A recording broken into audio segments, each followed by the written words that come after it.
Rise and Shine with Robbo and Becci on Vision.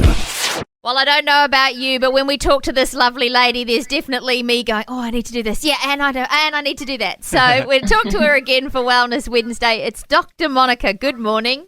Good morning. Yay. So good to get your input on all these different things that you're dealing with daily with your clients, but appreciate you sharing some of your nuggets of truth with our listeners as well. Yeah, it is so good. It is so good. And I do feel this year, this is why I'm going to talk about business, usually, you know, the last term of school, I feel like we're running around with our, trying to chase our tail. The kids have got every end of year concert, you're getting ready for Christmas. But, you know, usually the first term, it's a bit like, but I don't know about you, but I feel like we've hit the ground running this year and I know my family is too busy.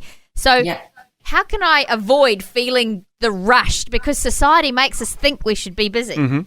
Yeah, I agree with you, Becky. I don't know. I mean, here we've just gone full on into everything. I mean, we have pretty much activities, you know, through the week with my older child, and my younger one is just about to start all of that as well. So definitely feels busy, but I like what you say, you know, about that feeling of that rushed feeling, and I think that's something that we have control over. I think one of the things that I guess I want to highlight, encourage your listeners, is that we need to stop wearing busyness as a badge of honor.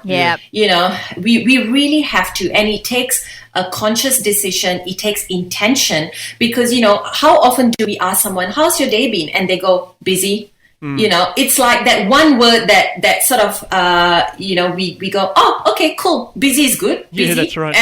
And some people go, yeah, but like good busy. What is good busy? You know, busy is busy, but I think it's that feeling, that rushed feeling that, you know, as I say, we have control over. And one of the things that I, you know, again, as a family, this is something we've really had to be conscious about and had to really make a decision. And it comes down to, what do we want for ourselves, for our families? We have to assess the situation. So personally, with our family, we decided a few years ago that on Saturdays, we will not be doing, you know, activities, or we will not be enrolling kids into different things. There will come a time in our life where we will have to do that. That's just a natural progression of kids going through school. And that happened to us this year. So for many years, we avoided, you know, having an activity on a Saturday. But this year, my older girl plays netball, and Saturdays are game days. But we've decided, you know what, that's fine. We block off half a day for that. And then beyond that, we are going to just spend time as a family and do what we, you know, we want to make memories and do things like that. But I think we got to understand what our values are as a person, as a family. And if I say that one of my values is quality family time, then I really have to check that I'm living in accordance to my value. And that's where the busyness, it's such a fine line, because you can overstep that line and go, you know, it's just something I have to do. Maybe it is, but maybe it's not. Maybe there are ways around it. So this is something that I've been personally very conscious about as a business owner, as a mom, as a wife, that, you know, I make a decision. I've made that decision for my family, and we stick to it. The other thing, Becky, that I also find that we need to do is boundaries. We need to have those boundaries. If we want to take ourselves off that wheel of busyness, then we have to put some boundaries in place. So maybe it's saying no to some of those party invites, or, you know, other commitments. And as rigid as it may sound, if that's what's going to give you back your time and give you back the things that matter to you as an individual and as a family unit, then I say do it, because it's going to make a huge difference in your lives.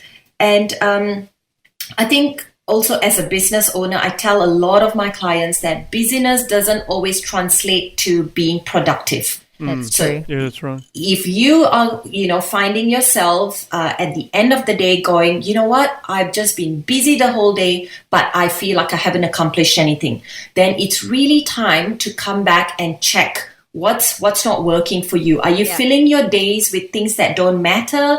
Obviously as a business owner myself, I've had to do those checks as well. I've had to outsource a few things because, I don't want to be going through the motions of every day and getting to 4 p.m. and still feeling rushed to meet deadlines or, and it's just it's not a nice feeling to constantly be rushing through things. We kind of miss those little moments in life when we are feeling rushed. And I think one of the best decisions I've made for myself is to practice Sabbath. Great. So it's been, I went through a burnout in my personal life about almost 3 years ago now. And I came across a really, really amazing resource. It's a book by John Mark Comer. It's called The Ruthless Elimination of Hurry. And that book changed my life. Wow. I've read that chapter on Sabbath over and over again. It's all, and I started to practice this Sabbath rest. And it has been life-giving for me. Wow. So my Sabbath starts on Friday evening. I basically don't show up on social media. Again, that's boundaries. It's such an internal change that I feel on the external. I'm able to just stand in front of my garden and just delight in God's creation, and just have that feeling of rest, which is just such a beautiful change in my personal life because, for the last 15, 20 years, it's been work, study, family, it's just been career progression, etc. So just to have that 24 hours, and because sometimes, it just feels so good that I extend it into Sunday.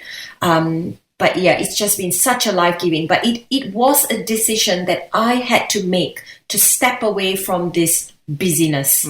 That's so good. It had to be intentional. Yeah. And I think it's a real step of faith, isn't it? Because you can easily say, well, I'm not getting everything done in 7 days. How can I possibly get it done in 6? You know what I mean? But as we, almost offer that day to God, God then will bless the rest of our week.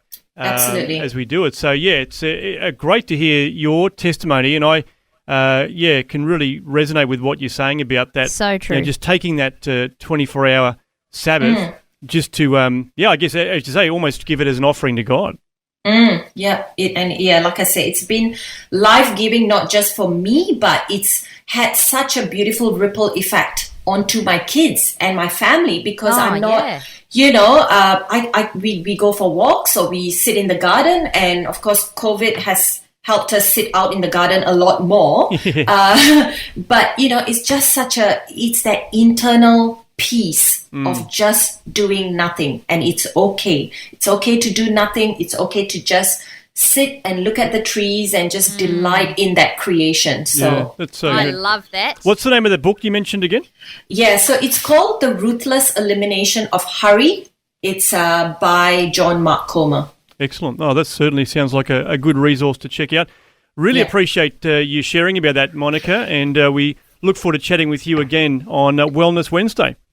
Thank you for having me, guys. Thank you so much. Thanks for taking time to listen to this audio on demand from Vision Christian Media. To find out more about us, go to vision.org.au.